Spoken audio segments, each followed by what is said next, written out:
JJ, wel, zij, er komt de gangsta, no one, Welcome! We are super excited to introduce Brain, the brain. a completely new experience for Omnisphere.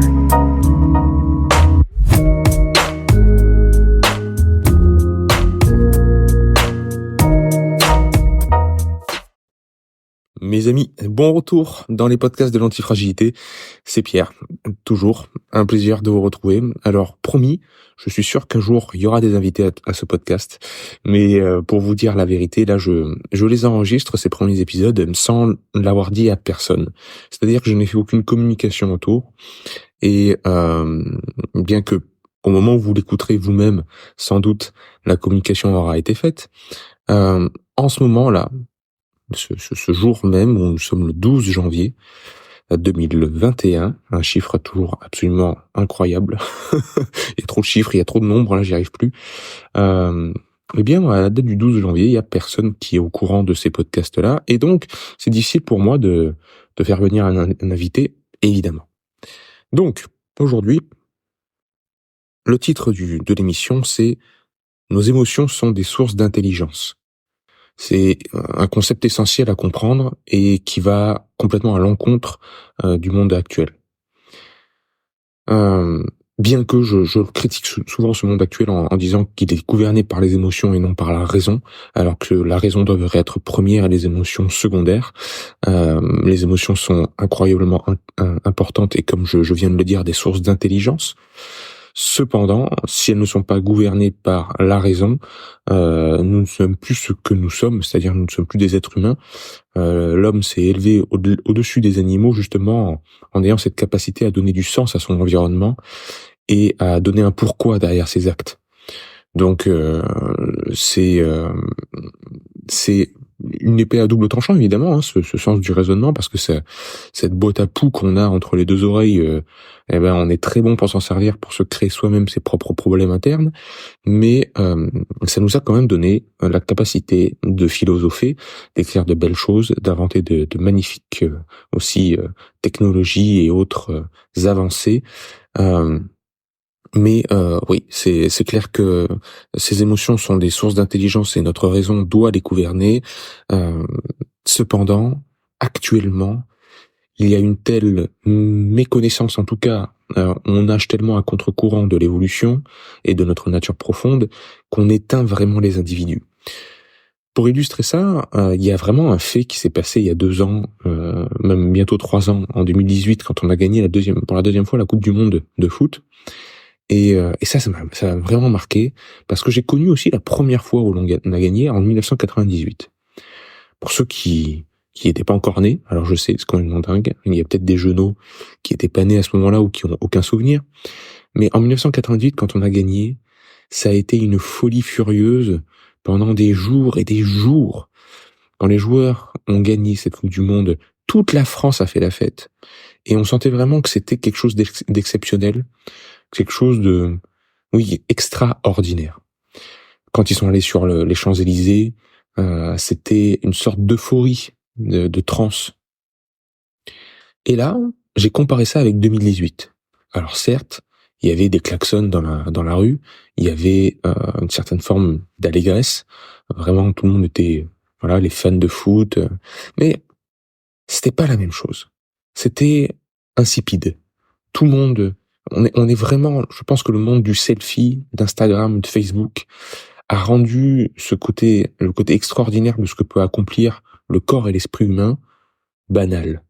Tout est devenu tout de suite accessible. On peut voir en un clic, on peut voir en sortant son smartphone de la poche, sur Instagram, YouTube ou Facebook, un exploit de quelqu'un. C'est devenu banal de voir des choses extraordinaires. Quelqu'un qui, voilà.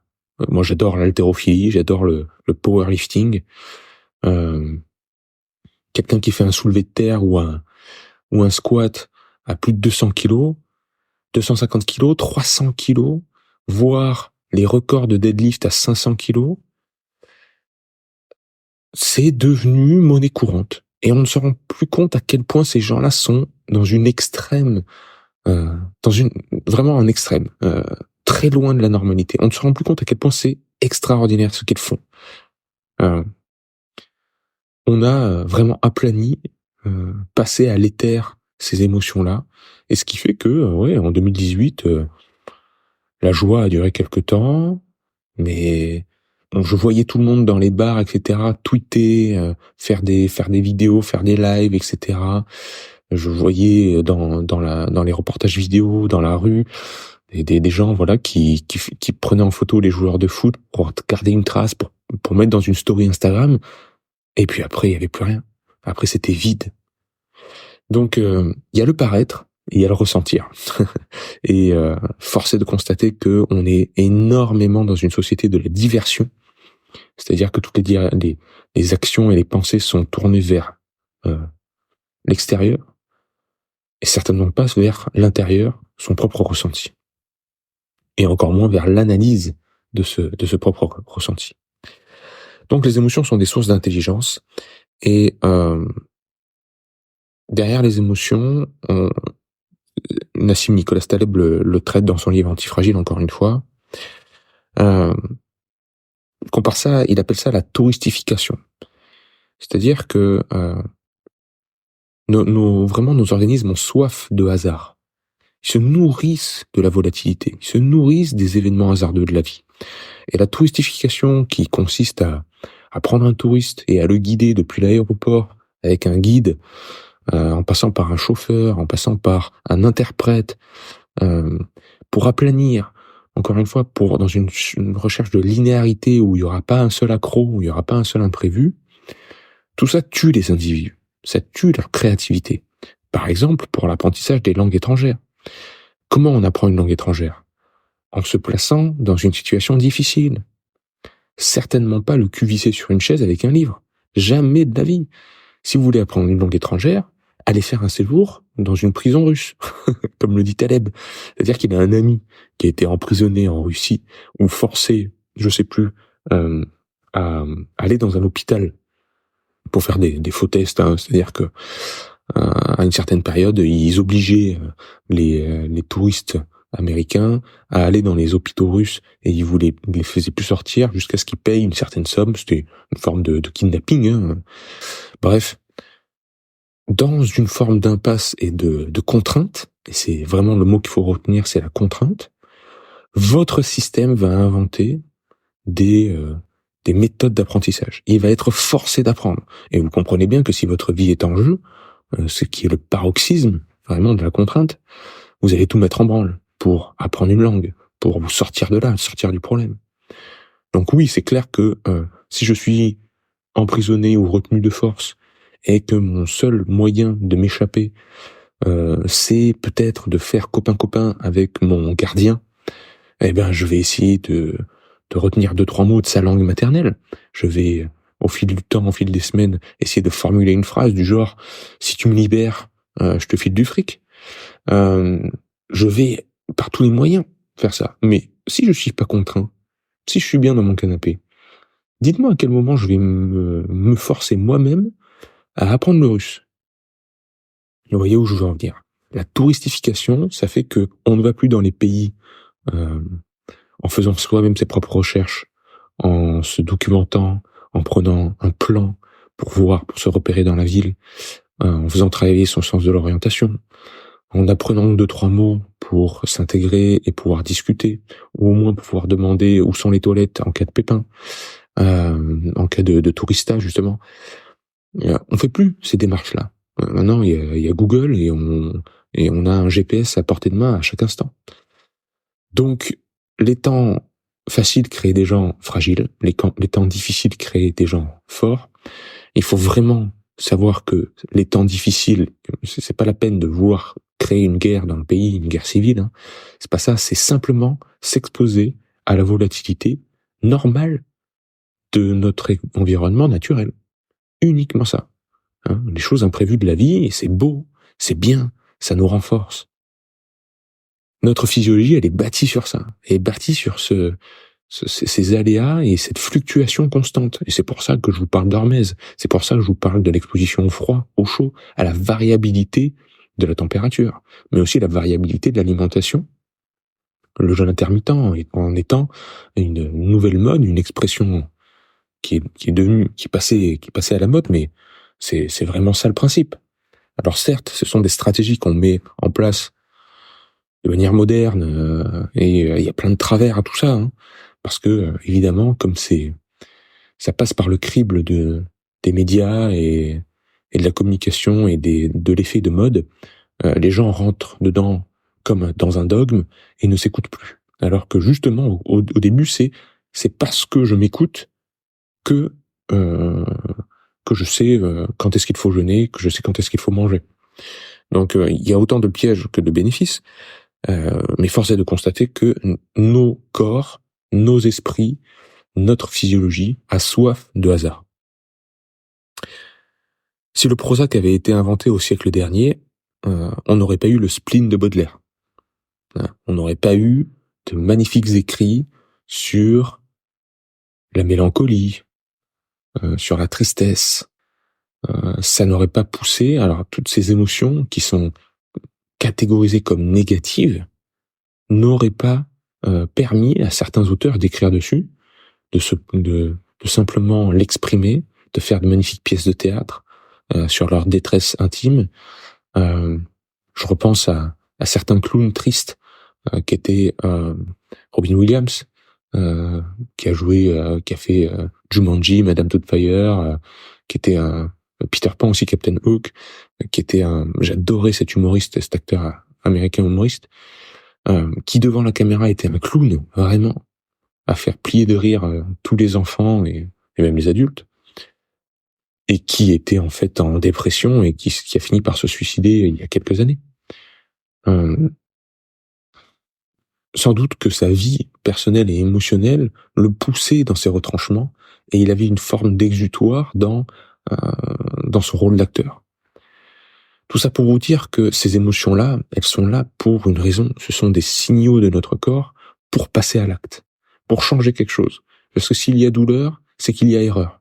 Il y a quelque chose dans notre vie qui nous indique, en tout cas qui provoque une indication du corps que c'est peut-être pas la bonne marche à suivre. Il faut peut-être changer les choses, modifier ses habitudes, etc. La faim, et la véritable faim, c'est qui est vraiment, qu'on sent au fond de soi comme le besoin de manger et non pas l'envie, c'est une indication qu'il faut nourrir le corps. Le sommeil, c'est une indication qu'il faut aller dormir. Mais aussi l'anxiété, c'est-à-dire une forme de peur du lendemain, c'est une indication que il y a des événements qui se répètent dans mon quotidien, il y a des choses qui sont soit non dites, soit inachevées, qui me foutent une angoisse, tout simplement. Et que donc, il faut que je m'y attelle. C'est pas le moment de regarder Instagram, c'est pas le moment de chercher la diversion. Mais les sources de diversion sont tellement nombreuses de nos jours. Elles sont pléthores tout autour de nous, que c'est très facile de tomber dans le piège de ne jamais regarder la poussière sous le tapis. C'est pour ça que j'aime le jeûne, c'est-à-dire que au moins ça enlève une source de diversion énorme qui est l'achat de nourriture, la préparation de nourriture, le fait de manger la nourriture, le fait de digérer la nourriture, qui éteint l'esprit, qui calme les émotions aussi. Et là, tout d'un coup, on passe du temps avec soi-même. Idem dans l'effort physique intense, idem dans, évidemment, le bain froid, où là, vous ne pensez qu'au froid. C'est-à-dire que dans un bain à 2 degrés, ne vous inquiétez pas que vous ne pensez pas à ce que vous allez bouffer à midi. Vous ne pensez qu'au fait d'avoir froid. Vous avez froid, mon corps a froid, et tous les masques tombent. Donc, cultiver l'inconfort, c'est passer du temps avec soi-même. Et si l'on reprend ce concept de recherche de confort, il ne permet pas l'apprentissage. On voit bien avec l'exemple des langues étrangères, dans une forme de confort, le vivant ne s'est jamais épanoui. Il a jamais, en tout cas pas épanoui, mais augmenté en complexité. Et comme on l'a dit par le petit conte de l'épisode 5, dans cet ordre, dans cette chronologie où arrive le confort, il devrait arriver sous forme de récompense, presque par sérendipité, et non pas placé comme forme d'objectif. C'est tout le problème d'avoir une démarche qui est basée sur un objectif et non sur une contrainte. Je vous donne un exemple, je vous donne plutôt une image. Imaginez une pyramide. C'est-à-dire qu'une pyramide, elle est large à sa base et elle pointe vers un sommet. On est d'accord? Eh bien cette forme pyramidale, c'est la forme d'une démarche avec un objectif comme je vais pas dire comme base parce que ça va vous faire mécomprendre ce que je suis en train d'expliquer. Une démarche qui a l'objectif en ligne de mire. C'est-à-dire, l'objectif, c'est ma base. L'objectif, c'est ce que je vise. Mon regard, ma démarche est conique, elle est tendue vers un objectif. Si vous faites ça, vous êtes vraiment dans une forme pyramidale, avec l'objectif au sommet, et c'est ça que vous cherchez, c'est ça que vous voulez atteindre. Ça, c'est le monde qu'on nous propose. C'est-à-dire, l'objectif, c'est de l'argent.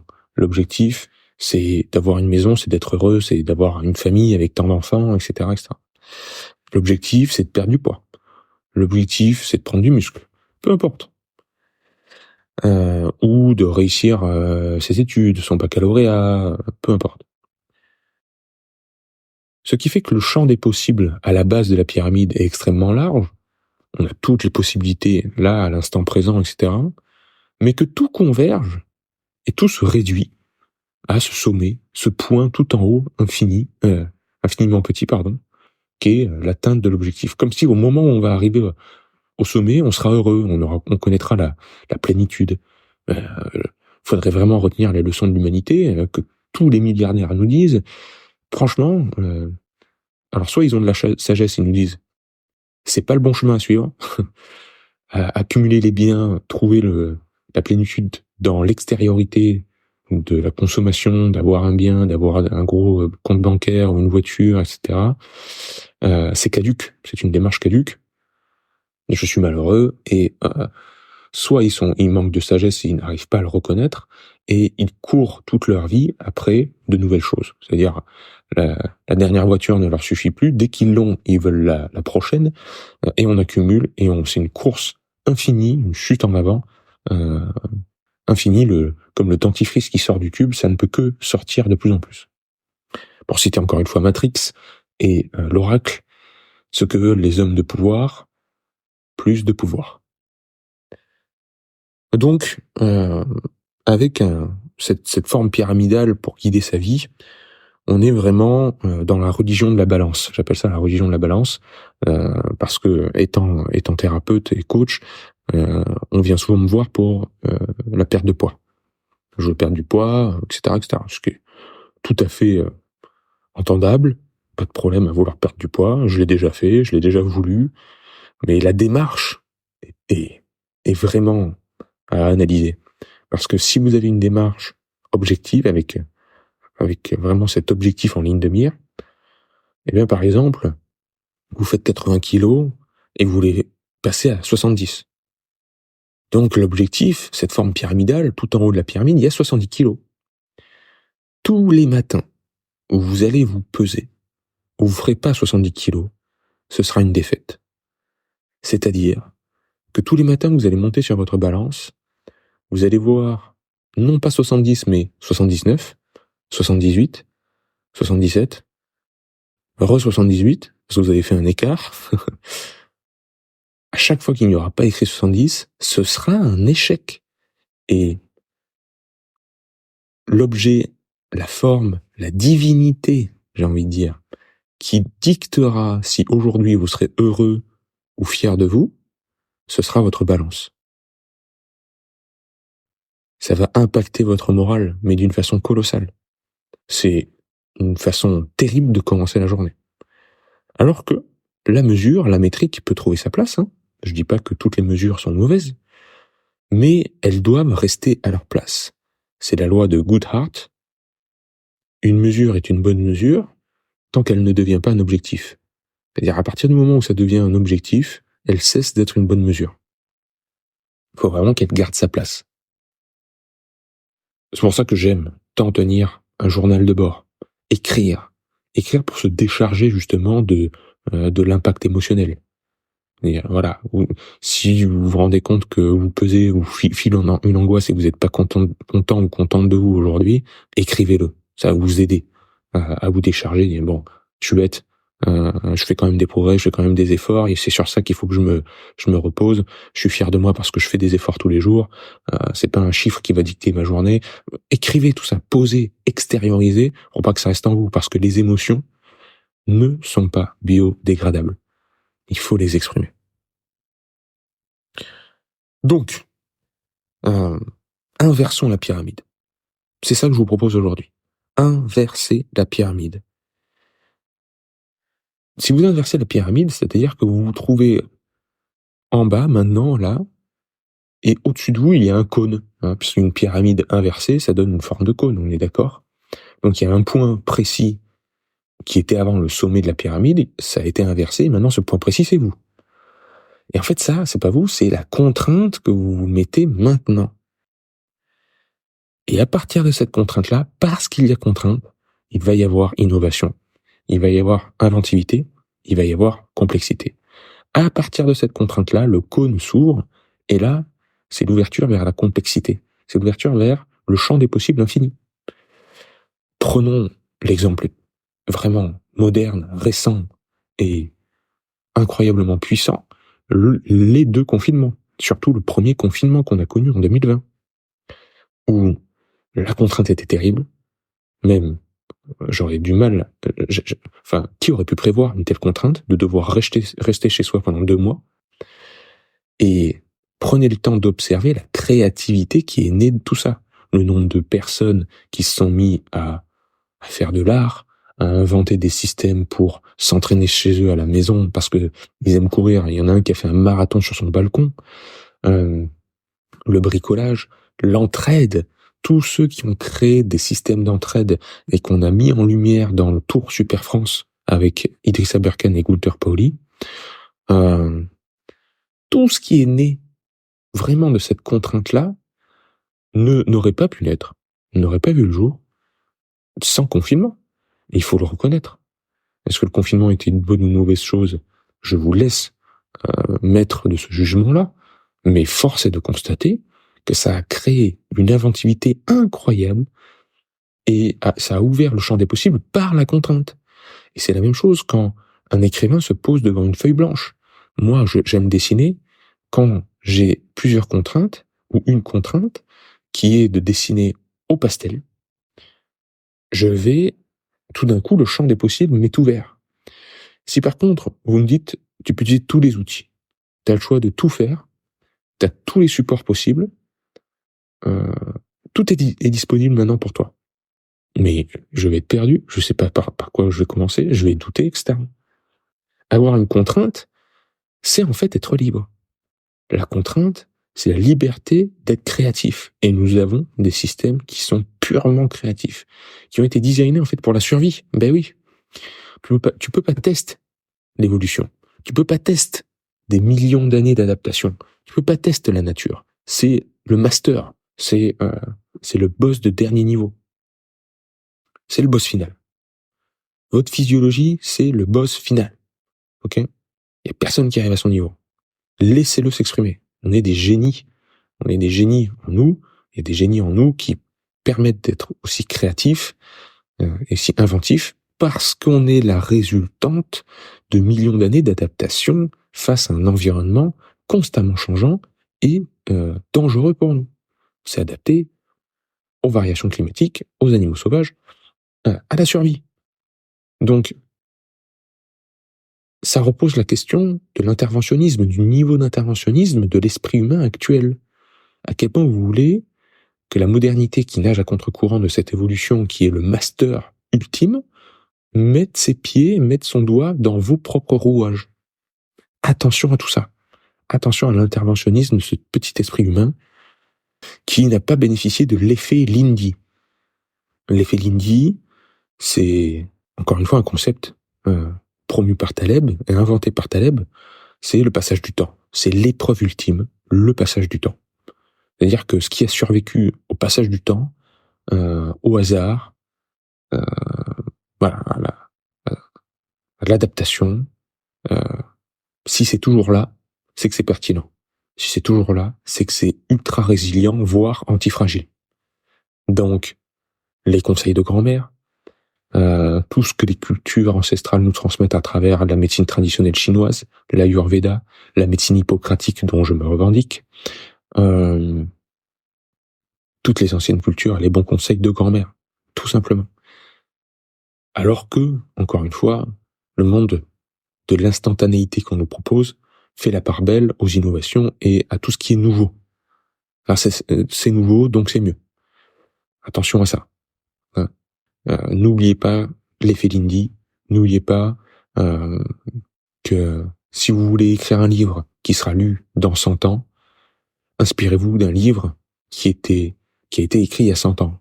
Parce s'il est toujours là, ce livre, s'il est toujours pertinent et cité comme une référence, c'est parce qu'il y a quelque chose à l'intérieur de lui qui est universel, qui nous touche tous, et qui a passé l'épreuve du temps, qui est l'épreuve ultime de la survie.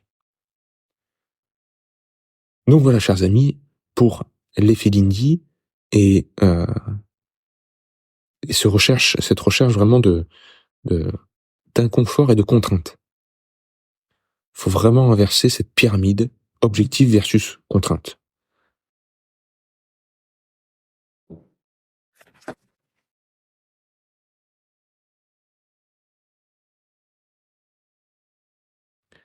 Pour terminer, on va terminer avec des petits exemples, parce que ça fait déjà presque une demi-heure que je vous parle, et des passions que j'ai, et ça rejoint aussi un autre concept qui est la non-dépendance au domaine. C'est-à-dire que on a tendance de nos jours à vraiment cloisonner les domaines et les réflexions,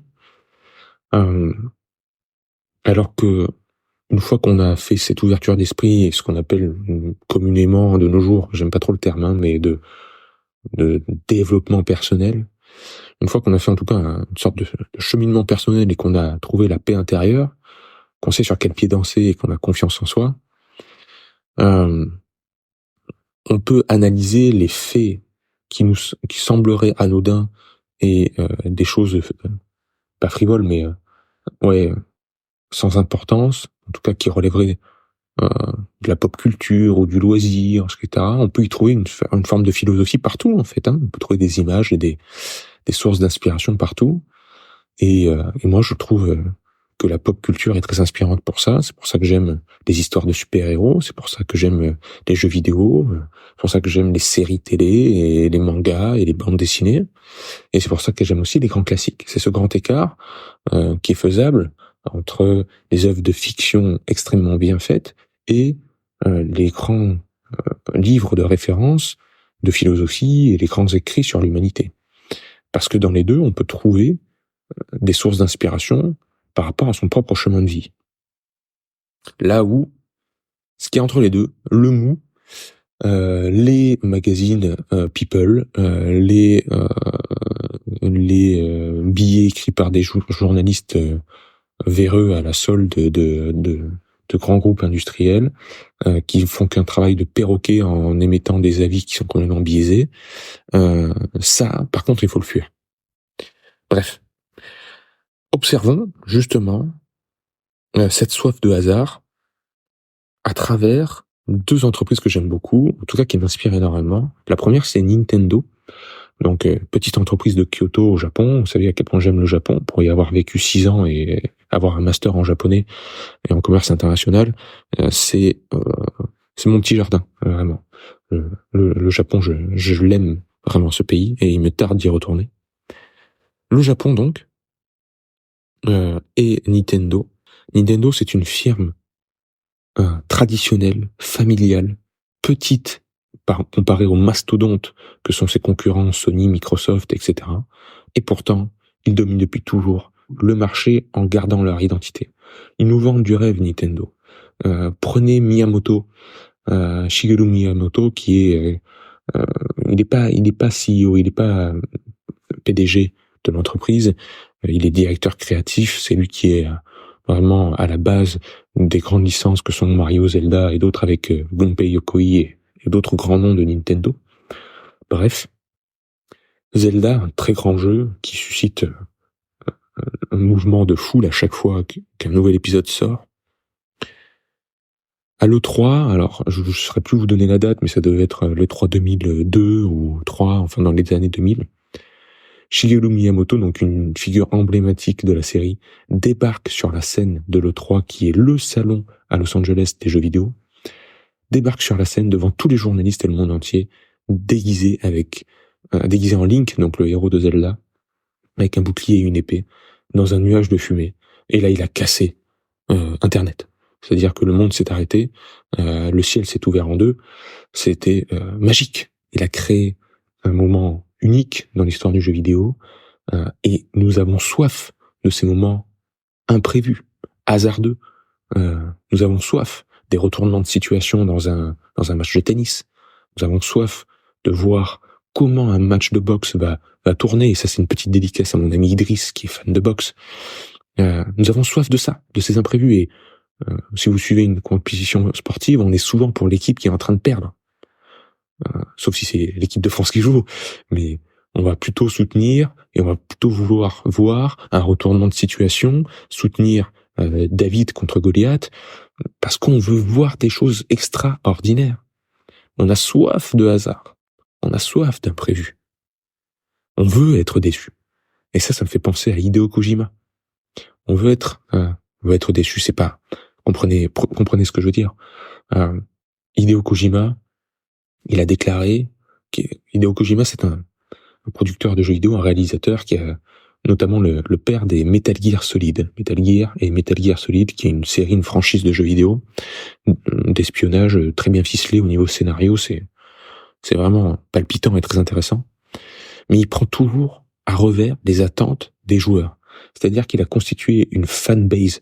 Vraiment, il y a un monde entier qui est fan de ce personnage, de ce réalisateur, parce qu'il est justement atypique, comme le pourrait être Tarantino pour le cinéma ou d'autres. Voilà, il est atypique, il sort du lot, donc il y a vraiment des gens qui l'adorent, mais aussi des gens qui le détestent. Et il y a beaucoup d'attentes qui sont faites autour de ces jeux. Et ben lui, il avait dit, il faut savoir décevoir les attentes des joueurs. C'est-à-dire, faut savoir les décevoir. Il faut savoir créer de l'imprévu, prendre un parti pris complètement dingue. Et je me souviens que, voilà, Metal Gear Solid, premier du nom, avec le héros qui s'appelle Snake, avait rencontré un succès colossal sur PlayStation 1. Le deuxième épisode était attendu et on voulait le retour de Snake, le grand héros, charismatique, etc. Eh bien, Metal Gear Solid 2, la suite, ne vous propose qu'1 heure de jeu à peu près avec ce fameux héros. Et après, on change de héros. Le personnage principal de tout l'épisode, ça va être Raiden, un gars qui sort de n'importe où.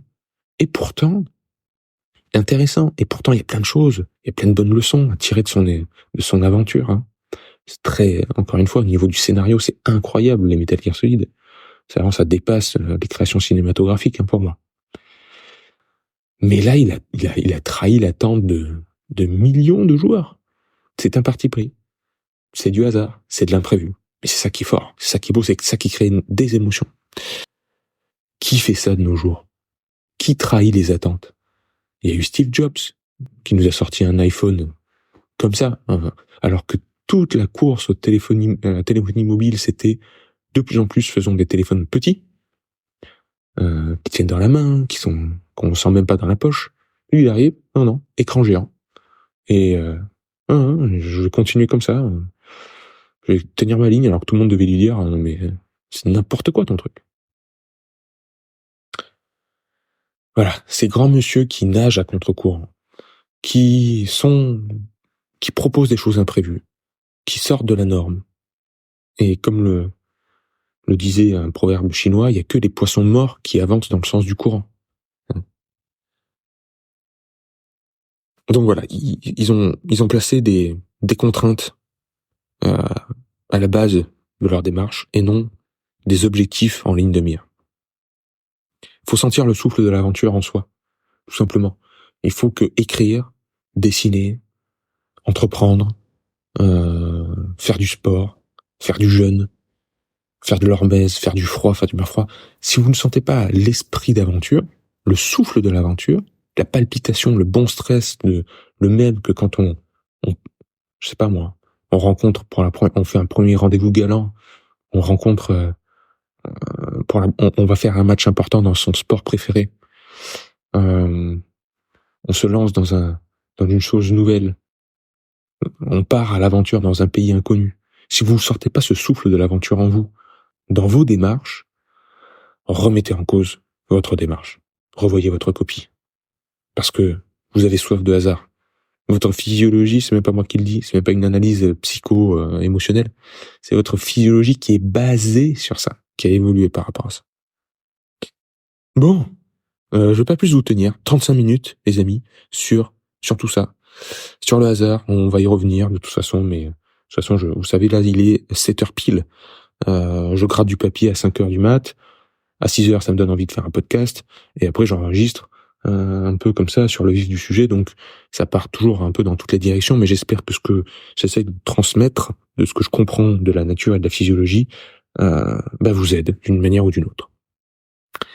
Eh bien, je vous dis à bientôt, chers amis. Partagez ce podcast autant que faire se peut sur les réseaux, etc. Posez-moi vos questions, mettez une review, notez le podcast, mettez au maximum d'étoiles si ça vous a plu. Et puis je vous dis à bientôt dans l'antifragilité. Ciao.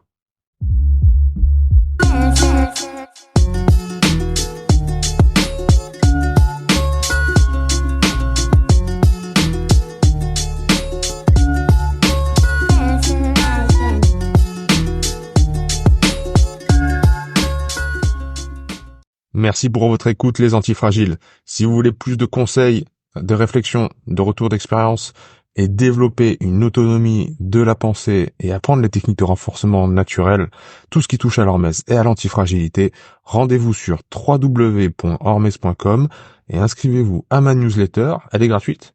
Elle est envoyée une fois tous les 3 jours. À très vite.